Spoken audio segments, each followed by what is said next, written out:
We are here on the Beach Channel, and we are talking one of my favorite things in the whole world, that is food and restaurants. And we are here with Maurizio Farinelli from the wonderful restaurant Mosaico, located in South Miami. And thank you for joining us today. Thank you.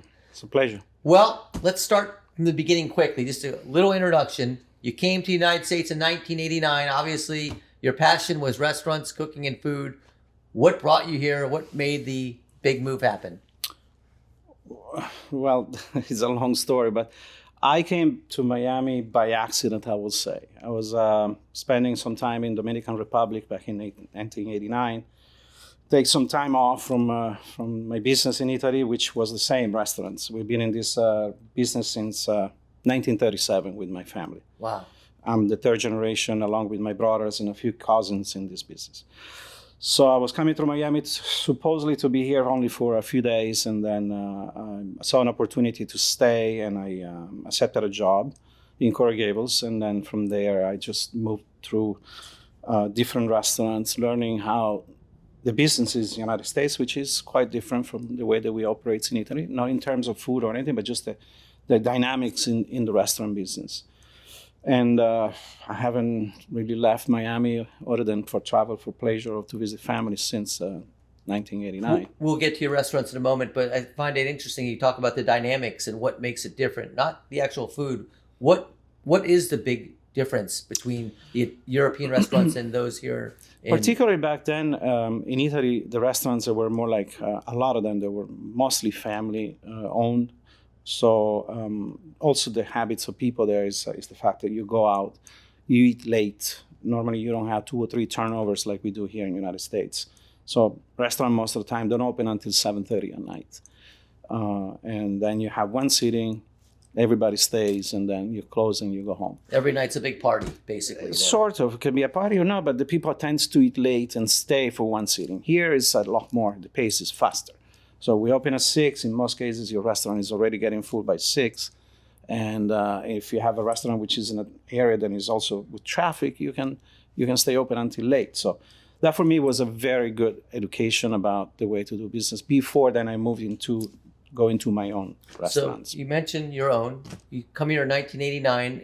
You work in a restaurant, and then you decide to open up 2 of your own restaurants in Coconut Grove, which had great runs. Yes, actually, I did 3 restaurants prior to that. So in 1996, I opened the first restaurant. It was in South Miami. It was called Trattoria Sole, which a lot of my clientele still remembers. Was there for 15 years. 2 or 3 years after that, I opened a place called Blue, which was an upscale pizza place, always right around the corner from the one in South Miami. 2011, sold the 2 restaurants and decided then to, like you just said, to move to Coconut Grove in 2013. I opened my first restaurant in Coconut Grove, which was Strada in the Grove, followed in 2016 by Farinelli, 1937, across the street. And a French restaurant was the last one that I opened, always in the same street. Unbelievable. That's quite a run. 3 generations of restaurateurs in your family. You sell restaurants, you're out temporarily, you go back in. I guess it's in your blood. Nobody was able to talk you out.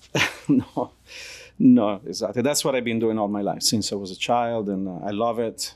And this is a passion for me. It's a business, of course, but passion comes before the business. Let's talk about Mosaico, which is your restaurant that you currently run and operate in South Miami. And what inspired you to settle on that one? So Mosaico is a result of all my years in the business and my travels and my friendship with a lot of chefs around the world and winemakers.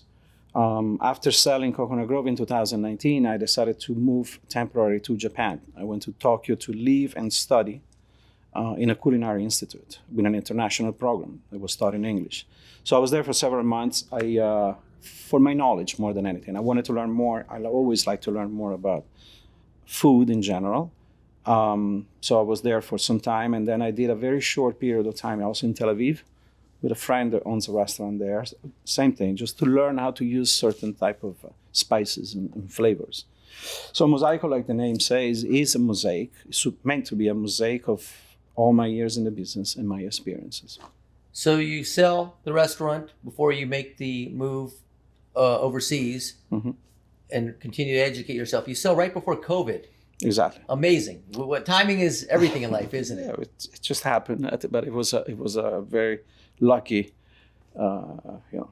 shot for me. But after COVID, South Florida, in particular, all of Florida, just exploded, and so Correct. did the restaurant industry.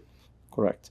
I was out of the business during COVID because I just actually came back the week after they start closing all the borders from Japan.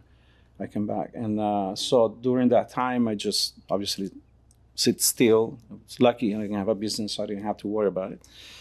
All the consequences and changes. And I decided to go back into the business just when the things were start to opening up again. Italian restaurants are pretty popular here in South Florida. What makes Mosaico different from other Italian restaurants here in town? With Mosaico, I tried to put on the menu dishes that they are a little bit more unconventional for restaurants than the traditional Italian restaurant. The way that we prepare them, the ingredients. There are some dishes that they're very, very typical from my hometown, which is Torino, like you just said. So that particular dish that we were discussing is the agnolotti del plin. It's a small little pasta stuff with 3 different kind of meats that is only found in my city and maybe 10 or 15 kilometers around the city. I think we are the only restaurant that makes it the original way. It's all done by hand. We prepare our own pasta. The stuffing is made in-house and it's cut by hand, one by one. What is that dish called?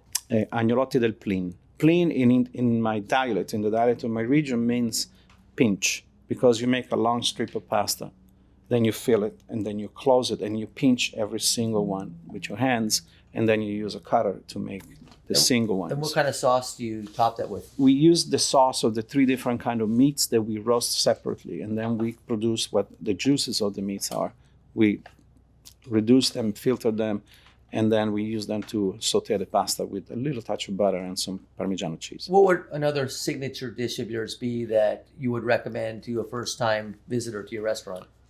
Well, we have if you want to maybe go to the Japanese influence, I don't have Japanese dishes per se, like a sushi or sashimi, but we do have some influence with flavors and taste. So the salmon that we have is traditionally marinated with miso paste, white miso paste, sake, and mirin. And then we just put the salmon into this mixture of the miso and the other ingredients, and let it sit for several hours, sometime overnight. And then we just braise it in the oven and serve with a combination that is like a little bit of Mediterranean and Japanese. So the salmon is 100% Japanese flavor, and it's really nice and tasty. And the other 2 side dishes that comes into the plates. One is a Japanese eggplant, which is then finished Mediterranean style with some homemade confit tomato and some olives from Taggia, which is a small town in the Liguria coast in Italy. The difficulties after COVID and getting food for your restaurant did you I know you came in after COVID, but did you find that a lot of your vendors were raising prices because of supply issues? Absolutely. Everything has changed after COVID. Not only the pricing, but for some time, the availability of products, obviously because there was less business. And we use most of our ingredients for specific dishes are imported from Italy, and not only. And obviously the scarcity of labor. That was one of the major challenges that we had. Definitely. And as far as quality, food quality that you were getting, I know you mentioned the salmon dish. Was it difficult to get fresh salmon during that time? No. Some ingredients were not so difficult to find. Maybe a little bit, but not terrible. What was more difficult for us, like I said before, that we use very particular ingredients, and they're imported from Italy, and not only, even from Spain. For instance, we have some dishes in there made with the product from Spain or from other parts of the world, were a little bit more difficult, definitely more expensive than before. How many seats do you have in your restaurant, Mosaico? So the dining area inside has about 30 seats. We have about 12 at the counter bar and about 25 outside on the terrace. So you can handle the volume, but it still has an intimate feel. Yes, the restaurant is quite small. It's only 1,700 square feet. And it used to be my old location when I used to be with my blue pizza place. The bar seating, I notice, is a commodity these days. Lots of people love to dine right at the bar, don't they? Correct. Especially on the busy days, we have a lot of people that they like to sit at the bar. It's a more I prefer to sit at the bar when I go out with my girlfriend.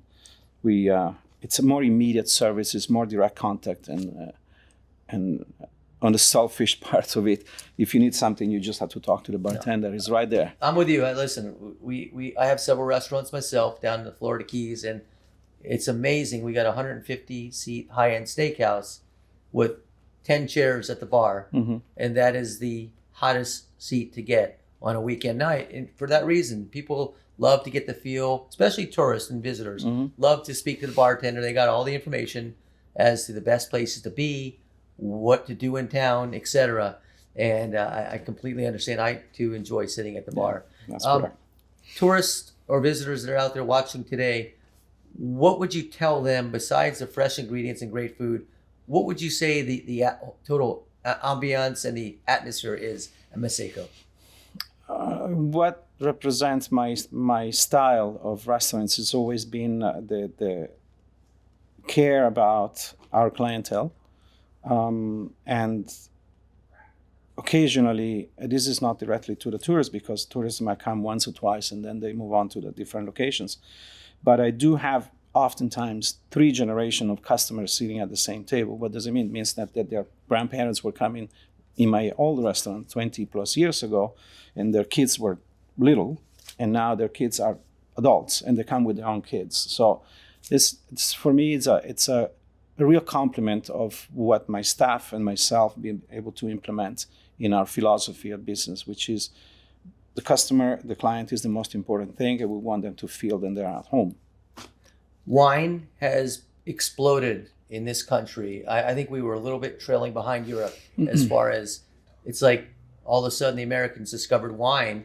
And I've noticed that the days of hard alcohol, of mixed drinks, seem to have taken a back seat to high-end bottles of wine. Talk to me a little bit about your wine business and what kind of wines do you serve? Primarily Italian wines or wines from all over? No, I have a wine list which is quite diversified, I will say.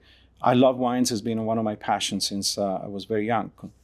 Also because I'm from a region in Italy that's Piemonte, which is one of the largest wine producers in Italy. So for me, wine is more about passion. Again, like is for food, but I try to offer a smaller producer, more boutique wines. Stay away from at least for what concerns my restaurants, stay away from the big names, and offering, artisanal, small, boutique wines. Wines is true, it's taken off a lot. There is a big culture of wine in Miami now, more than before. A lot of people have become passionate about wine. We actually hosted for the second time the International Wine Society dinner for the second time in a row at the new restaurants here in Mosaico. So we pay a lot of attention to wines. Are you surprised that people's passion for wine and the fact that some people will throw $500 down for a nice bottle of wine with their dinner, does that ever surprise you, or you never know? No, it doesn't surprise me, at least for the type of clientele that we have. They really enjoy wines. It is not very often that happens, and people spend $500, $600, $700 for wines. We have wines up to $2,000 in our list, but that's a minimal part of our sales. It's also for me the idea of having the fact that I have that available and for me in my portfolio. Generally speaking, people spend between $100 and $200 is the bulk of our sale, but the wine culture has changed a lot in Miami. It's much better than before. How do you continue to keep your clients, your regulars, attention? How often do you implement new specials? How do you keep them interested so they don't come back and say, oh, I'm going to have this again over and over? It's a good question. So we always had as part of our menu, I'm sorry, aside from the regular menu, the stay is pretty much the same, and we do a couple of tweaks twice a year. Every day we have different specials. So on a normal day, you will find 1 or 2 appetizers, a pasta, a risotto, a meat, and a fish as a special of the day. And so that keeps also the customer that comes more often to have a variety of dishes that can be, it doesn't get bored of the same menu. Talk to me a little bit about how they find your restaurant. Now that you've got their appetite and their palate wet, how will they find Mosaico if they're coming from town? I know it's off of US 1. Yes. South Miami, it's a little bit off of the touristic path, I would say, because it's more like south, it's more residential. My opinion, between Coral Gables and South Miami, we are basically among the most beautiful area where to live in South Dade. So touristically, people can come down our way to go visit the Fairchild, for instance, or maybe a few other attractions in the area. So we're basically tucked between US 1 and Sunset Drive, so it's 72nd Street. On the little side street, which is 59, it's a little cobblestone street with trees. We have an open space that opens up into the terrace outside, so it's very easy to find. And I think it's also kind of like, if you want to be away from, the traditional, the usual area where all tourists go. It sounds like you are really hands-on with your business and restaurant. Correct. Is that good or bad in the big scheme of things? It is good because I love it and it's my passion. For me, being in contact with every day with my staff, which are, by the way, are exceptional people that I have working there. I'm very happy and fortunate. It is also being in touch with my clientele and be able to receive them as people come into my house. That's always what I tell my staff. Remember that we have people coming here, just treat them like your best friend is coming to your house, because that's the way that we like them to feel. This is the philosophy of our business. Any plans at some point to expand? Would it change the dynamics of your business and restaurant if you were to add another 50 seats somehow? It will definitely change. I don't think it can be possible because the space is very limited. In the previous series of restaurant I had, I was usually getting 1 or 2 or 3 restaurants at the time. At this point, for me, this is something I like to focus on and maintain this small restaurant. Also because I'm getting old, probably I don't want to work that much. You're not that old. You're the stress anymore. Yeah. So but the ability to manage multiple restaurants, you've done that. You've been there. You've done that in the past. I did. It clearly, you can't be spread out. You're spread so thin with multiple restaurants. It's a different game to do it that way, isn't it? It is. One of the factor that I was able to successfully have and manage restaurants in multiple restaurants at the same time is that I was able to find locations that they were just a walking distance from each other. When I was in South Miami back in the mid-90s, I was basically, Sole was in one corner and Blue was in the other corner. Coconut Grove was the same. One restaurant was across the street on Commodore Plaza. The other one was just across from each other. And then the third one was just half a block away. So for me, it was easier to manage that because unfortunately, like you asked me before, I'm very hands-on, and that's one of my defects probably. So I was reading an article last week, and it just to change pace for a minute, it talked about we always seem to get grouped into New York, Florida, New York, I guess because we have so many people that have relocated here during COVID. And for many years, people have always had a second home in Florida. Mm-hmm. They talk about Miami now becoming the Wall Street South, with a lot of the hedge funds relocating to South Florida. I imagine a lot of restaurateurs are also seizing this opportunity. Is the scene similar to New York City, you think, in South Florida, the restaurant scene? I think South Florida, particularly Miami, is quite unique. You say New York. At this point in time, I will define more Miami like the new Dubai of America, because of the type of restaurant coming into town, because of the large corporation, big restaurant groups, then they keep opening new places after new places. And they're very attractive to a certain type of clientele. It's a lot of show and investments. And so New York, I don't for what I remember, because I have not been to New York in a few years, but I used to go there because it was an inspiration for me for my new concepts. I don't see that in New York. I see this more like happening in Dubai, in London, in other places. So you have this major group coming into town. Major groups with major investments. Major I read investments. about people, restaurant operators and big groups coming in here and building out $8-10 million facilities. I mean, that's a different business. That's playing in the big leagues. Exactly. That's what it is. And obviously for smaller groups and smaller restaurants, it becomes a little bit more hard, because regardless if the people still looking for the quality and the quaint neighbor restaurant, they're still very attracted by the new kid in town, let's say, on the block. And yeah, definitely Miami has changed a lot. So I've got high school kids and junior high kids, and there's not a day that goes by they don't make me feel old. And it seems to be that the kids and the 20-somethings and 30-year-olds today are all about social media. Whether you believe in it or like it or understand it, it's definitely here to stay. How have you been able to implement that in your business? It is true what you said. Now it's a lot about social media. It's about posting, I've been to this place, to that place, and pictures and everything. It is important to be in the loop, I believe. We don't have a huge presence on the social, but we do have, I would say, a decent presence on Instagram with events and pictures, and keep posting on the regular basis. But it is definitely one of the things that is a big part of the business now. It is. I mean, especially with pictures and cell phones, these pictures that we saw earlier today, it really tells the story. Listen, Maurizio, we really appreciate your time. Your restaurant is Mosaico. You're in South Miami. It sounds fabulous. I will assure you all stop in there and sit at the bar and have dinner one night there. And we look forward to following your success at your wonderful restaurant. For the Beach Channel and for all our fabulous viewers out there that love to eat and enjoy the restaurants we have here in South Florida, I'm Randy Kassewitz, and we will catch you next time here on the Beach Channel.